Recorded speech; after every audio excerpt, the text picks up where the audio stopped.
All right, doing the low and slow. This is some old charcoal. I'm going to put some hickory chunks in here. I like them down low so they'll smolder. Just kind of spread them out. That's hickory, which I like. A couple more pieces. And I'm gonna fill it up. I'm gonna fill it real high because I don't want it to run out of charcoal. Woo! Just want where the deflector plates can lay on there. And then I'm going to use these wax starter cubes. I like to just put about 2 of them in there, just kind of vary them a little bit, different areas. And then we'll come back later and light it. We're getting ready to light the grill. I've got the bottom vent wide open. I don't have the ashtray in there.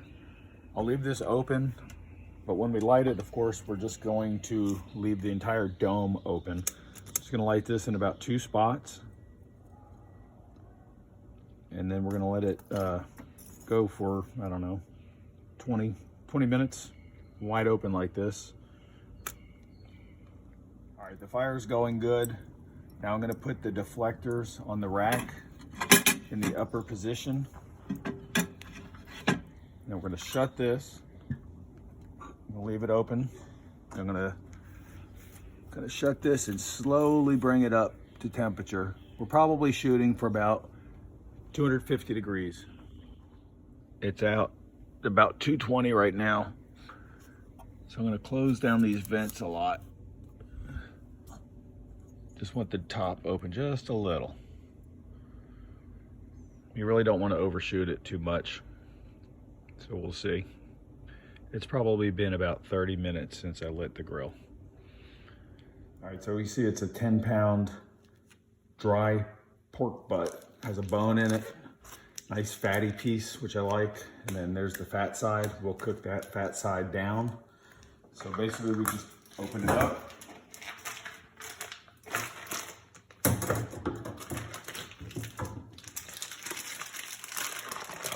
Put it on here on these paper towels. And dry it off.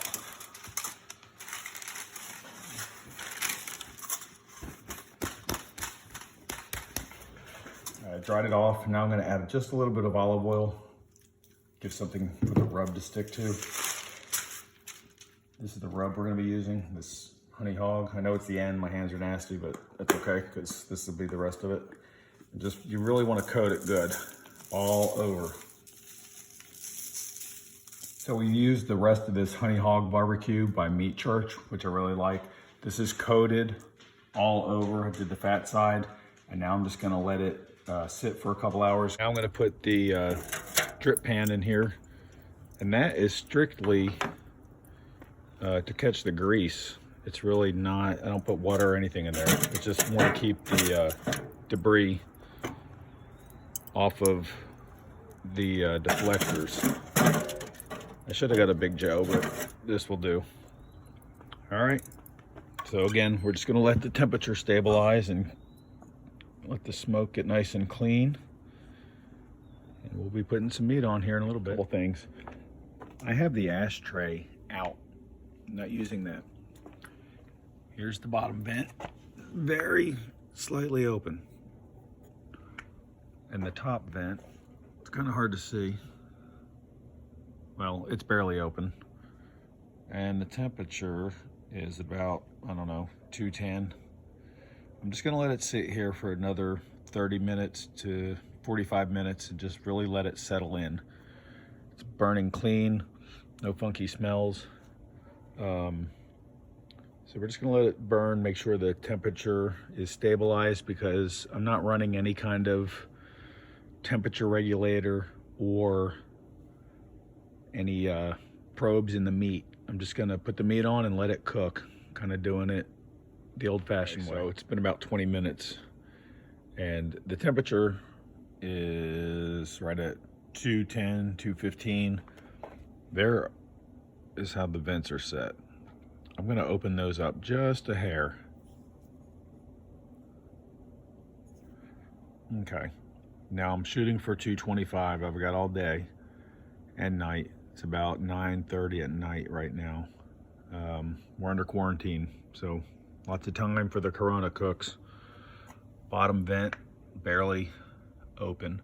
If I make any adjustments, they'll be from the top vent.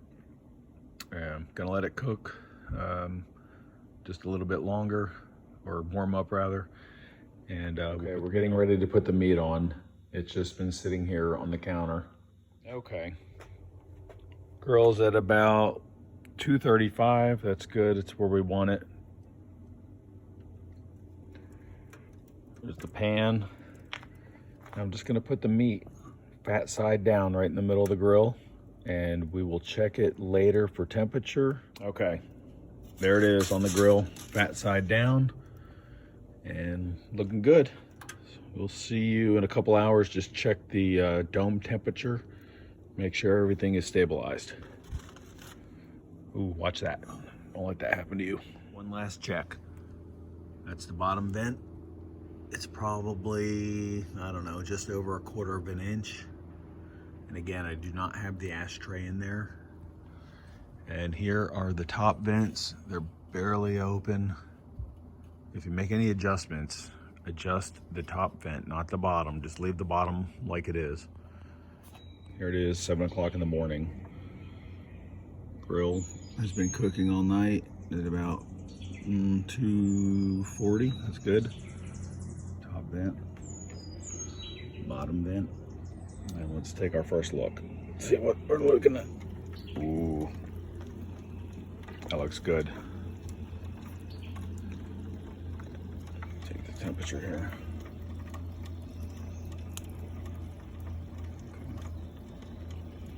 About 170 something. Okay. Still not probe tender. Just a little tough. So we're gonna go ahead and wrap it. Getting ready to wrap it. I've got a couple of sheets of heavy duty aluminum foil sitting in one of these aluminum drip pans. And with a couple of big spatulas, I'm gonna scoop it up and put it right in there and put it back on the grill. There it is.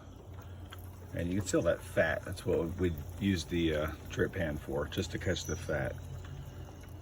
It smells great. This bark is looking really good. Might have to take a bite. Yeah. So now it's going back on the grill. We'll check it in a couple hours. We're shooting for about 200, 205 maybe at the most. There it is, back on the grill. Let's check it out.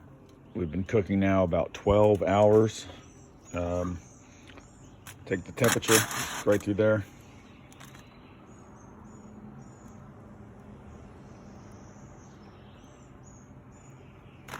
Nope. Getting close. Hit the bone. You don't want to take the temperature at the bone. Okay, we're getting close. Again, we're going to shoot for about 200, maybe 203 would be ideal. Ooh, nice and soft there. Okay. All right. Let's give it another, let's say 1 more hour. Okay. Now we're gonna check for probe tender. We've been cooking about 13 hours now. Just kind of unwrap it. And by probe tender, just should be like butter. Oh, very soft there, very soft. See that? How soft it is, goes right in.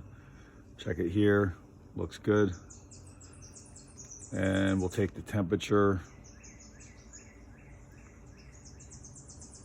201. Here we are.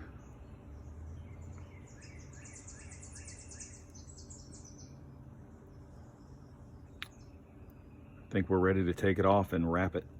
Okay, about 13 hours into it. It's probe tender, about 202. It's a little bit over 200, looking good. So just take the meat, put it right in that pan. We're gonna take it over here. I've got some old towels. Just gonna kind of wrap it. Just gonna wrap it up. And then we're gonna put it in this old cooler. And we're just gonna let it sit for, I don't know, 2 or 3 hours. I'll let the juices settle back in. Once again, here's all that grease. You can see how much that is. You just don't want that going into the grill. It just makes your grill a nasty mess. One thing I'm gonna do is I'm gonna shut the grill down completely. I'm gonna close the bottom vent and completely shut that. And that'll cut off all the air. And I'm curious to see how much charcoal is left. You saw what we put in there last night. And I'm using Royal Oak. A lot of people have different preferences. I've had good luck with this Royal Oak. So just curious, we'll check back and see how much charcoal is actually unburned. All right, so it's been about 16, 17 hours since we started cooking. Give it a look. Oh yeah, that looks good.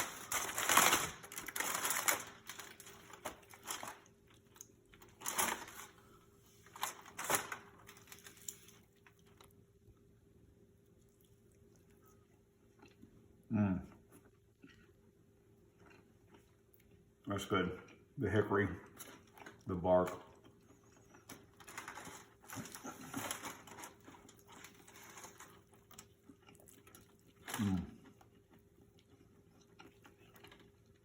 Really good. A couple of last minute things. It's in the pan. I've moved it around. This will shred very easily, as you can see. It's very tender. If you have big chunks and this is too much to eat in a few days, you can freeze it. I like to freeze just big chunks at a time. It's still extremely hot. But just to give you an idea of what we're looking at here. So it's nice and easy. Makes great sandwiches, tacos, nachos, whatever. Hope this cook helps. How much charcoal's left. You can see it's quite a bit. It would have burned for many more hours, no doubt.